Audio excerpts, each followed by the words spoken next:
जब सच छुपाया जाए तो रिश्ते आजमाए जाते हैं, और जब बहनें मिलती हैं तो बिछड़ने का डर दिल पर छा जाता है।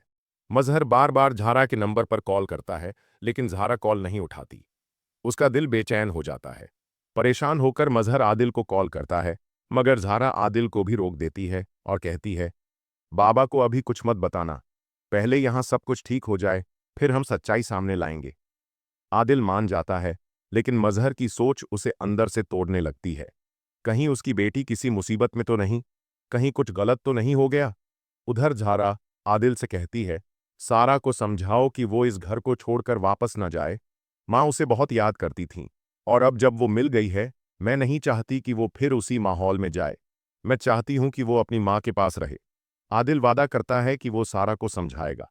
वो सारा के पास जाता है और कहता है, सारा, इतने सालों बाद तुम्हें तुम्हारी माँ मिल गई है। अब तुम्हें उनके पास ही रहना चाहिए। वो घर जहां तुम्हारे साथ अच्छा बर्ताव नहीं हुआ, तुम वहां लौटकर क्या करोगी?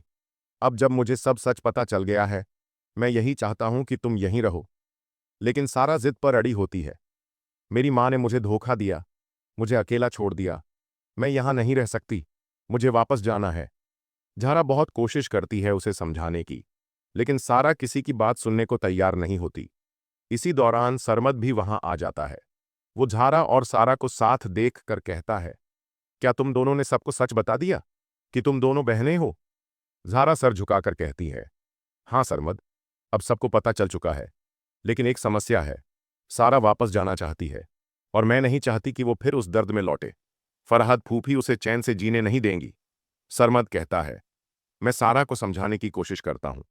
वो सारा के पास जाता है और प्यार से कहता है, सारा, झारा तुम्हारे लिए कितना कुछ कर रही है।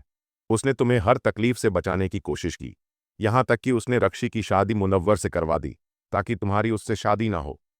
अब वो फरहद आंटी को भी उनके जुल्म का जवाब देना चाहती है। ज़ारा तुम्हारे लिए लड़ रही है, क्या तुम उसका साथ नहीं दोगी? सरमद की बातें सारा के दिल को छू जाती हैं, और आखिरकार वो कहती है, ठीक है, मैं यहीं रहूंगी।